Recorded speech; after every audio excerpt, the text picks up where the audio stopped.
Tony Gilroy opens up in a recent interview about the true pressure of writing Andor. But this wasn't seen as a negative, rather a welcomed challenge. And we have to take some time to talk about why that is. How's it going, everyone? Welcome to the channel today. My name is Jeremy, and this is The Force Fandom, a channel for regular fans who love Star Wars. And if that's you, consider subscribing. Today we're going to be talking about some interviews that Tony Gilroy has done. Our last video on the channel looked at his conversation with Collider, and today we're going to be jumping into two different articles, and I've got 5 key things to pull out from them that I think are worth talking about. If you want to read the whole articles, I'll link them down below, but to save you some time and really get to the heart of the issue, we're going to look at these 5, and it starts with a conversation that he had with Gizmodo, where at the end of the article, he's talking about this need and this push and this burden, really, to write for Andor, to write Star Wars in a kind of canonical sandbox, if you will, where he's a little bit limited with what he can do. But instead of looking at this as a limitation, as many other directors and writers have kind of said about Star Wars, instead he looks at it as a puzzle to be solved. Tony says it wants to feel inevitable. One of the responsibilities is to deliver canonically, and we have to deliver enough espionage and enough intrigue and enough information about this mysterious energy project that leads to the exploration that's going to happen in Rogue One. So we actually have a mystery there at the end that has to be really solved. And again, not unlike trying to tie what I was trying to do at the end of season 1 with Ferrix, but as the puppeteer, I'm trying to get everybody I can involved as much as possible in all that. I love the perspective that Tony is taking as he's trying to fit all of this in the lead up to Rogue One. And he's absolutely right.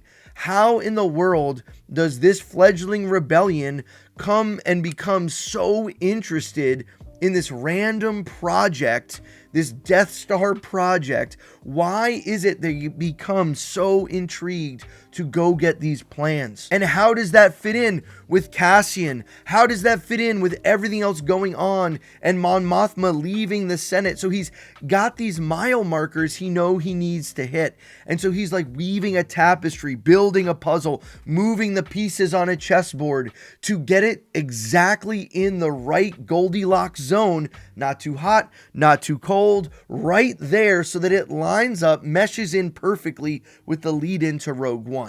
I love this perspective, and so much more could be said about the way he's approaching writing Star Wars and tackling the thing in front of him instead of inserting his own opinions about what he wants to do. Instead, he's focused on writing characters, putting them in the best position while following these guardrails, all in the lead up to the next film. And this is exactly why Tony Gilroy is doing a fantastic job with Andor, because he's paying attention to this. And yes, one of the things fans desire most is its accuracy to canon. When a show just decides to not care about pre-established canonical events and timelines, it makes for a sloppy writing process. But Tony Gilroy is not just about fan service. Listen what he said to Entertainment Weekly.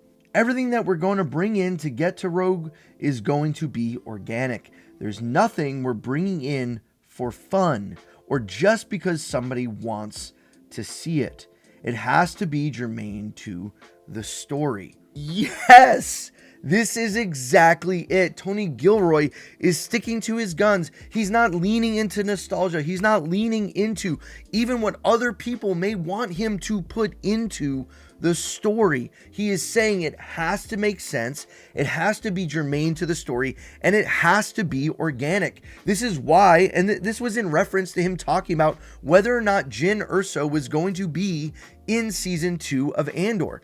I don't think it really makes sense for Jyn to be there, even if she was a flashback scene to like, it's just not going to make sense. Whereas Krennic being there does start to make a little bit of sense as we're going into the behind the scenes of this project being built and building into Rogue One.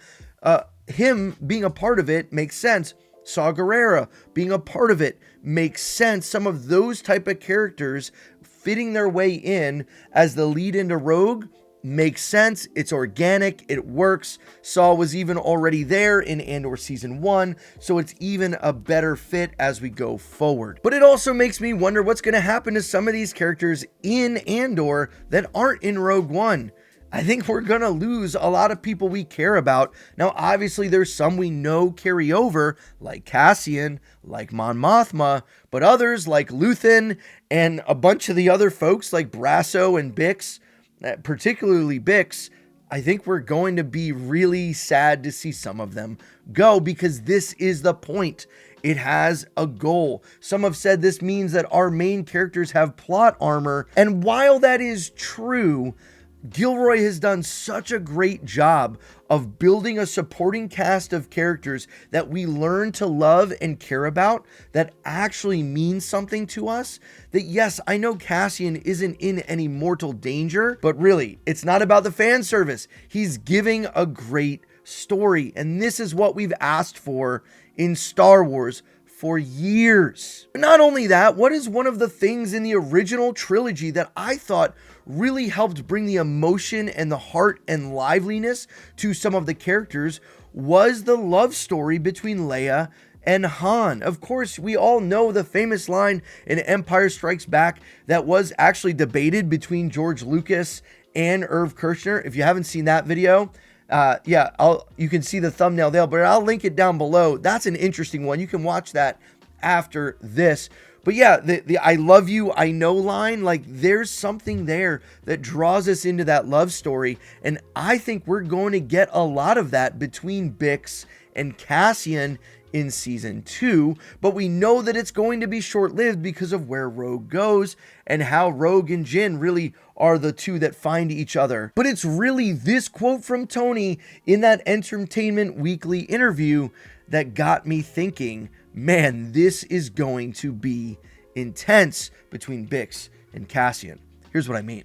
What if two really important things come to you at the same time? What if love and revolution come to you at the same time and they don't play well together? What do you do? That'll be the friction for her. And that's Tony Gilroy responding to a question about Bix's role and her stake in understanding everything going on and what does her relationship with Cassian look like. And I think that's an intriguing tension, right?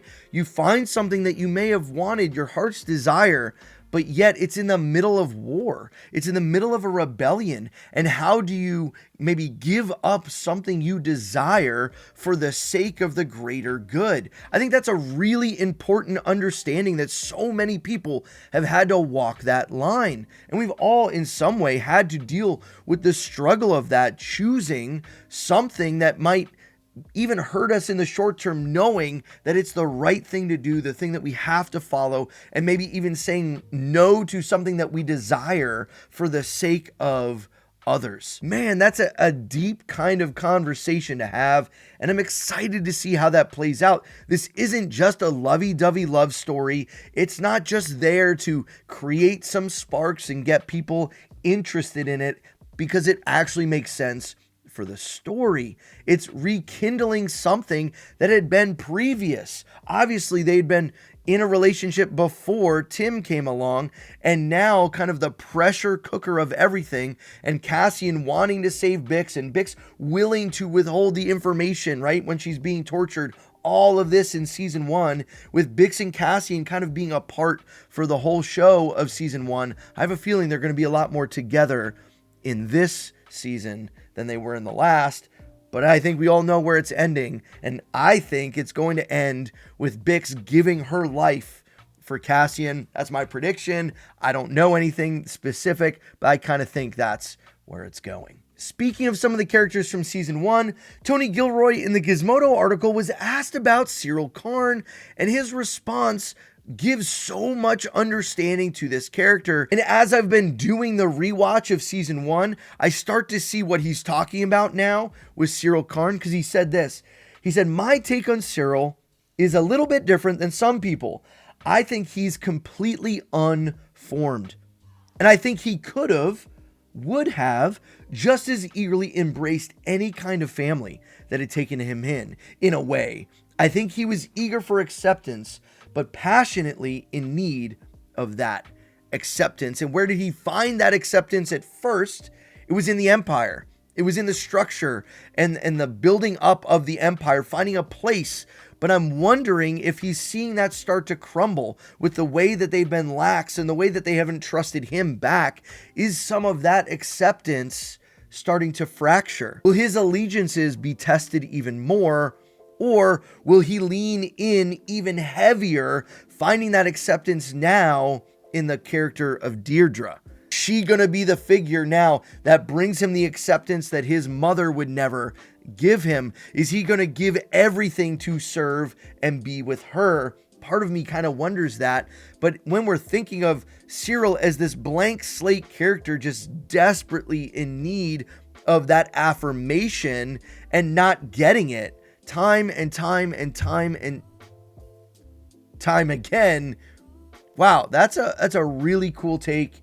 And I could see why now some of the things that happen with Cyril Karn are there, and why one of the important scenes that we get in season 1 is the first interaction between him and his mom, who clearly is not giving him any acceptance, who clearly is just hammering him time and time again for everything he says and does, making fun of his collar and the fact that he's changed things. And yeah, there's so many layers to that character. And that comment from Tony just kind of heightens it all. Well, the last thing I want to share, the fifth thing, actually is one of those ones that I've thought about, but never really considered in this way. I had a video a little while ago where I talked about how I think one of the most important characters in all of Andor is Ferrix itself, that it is a character. But Tony has one-upped me because I didn't think of it like this. Here's what he said in the Gizmodo article. I have an environment, I have a place, I have a whole city that is absolutely mirroring what's happening to my character all the way through the show. And I have the opportunity to, as Ferrix vomits up the rebellion, he becomes part of the rebellion. That's the found object that, if you're writing really well, presents itself. The other thing is mechanical. I gotta get everybody there. And there's some fancy screenwriting to get everybody there. It's the things that people don't notice, the things that are tricky. The other part is the residue of luck. And when things are really good, it's like, oh my God, Ferrix is Cassian, Cassian is Ferrix. And that's a very satisfying feeling when all that can come together at the end of 12 hours. This was in reference to him talking about building everything like the puzzle in season 1 to get to the funeral scene. How does he bring together all of the characters in Ferrix? And he admits, I couldn't get Mon Mothma there, and he didn't force her there. He let her be in her own place. But getting everyone else to Ferrix for the funeral, trying to set this trap. Bix is there, Deirdre's now there, Cassian's gonna be there, Brasso, Marva's there in spirit, right? Like all of these characters coming together.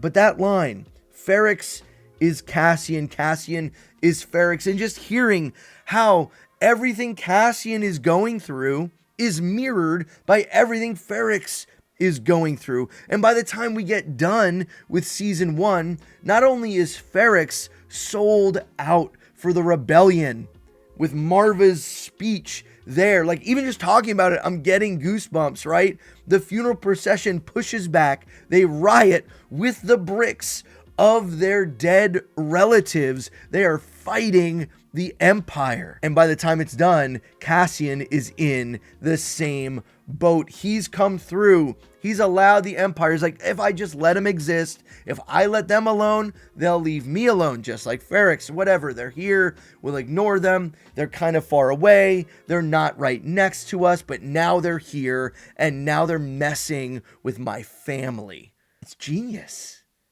And yes, it's so satisfying to get to the end of that 12 hours and see things like this. The level of detail and layers is just phenomenal. Now, there were so many other things in this article that I wanted to talk about, but didn't.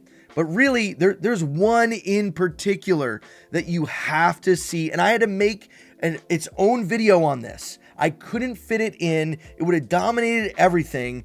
And it comes back to an idea and an understanding that might actually be really frustrating for Star Wars fans. And it's this idea that Tony Gilroy has the opposite philosophy of Star Wars compared to George Lucas. Or I'm going to say, at least it appears to be that way. If you want to hear more about that, click on the video right here. Thanks for being here. I'll see you on that video.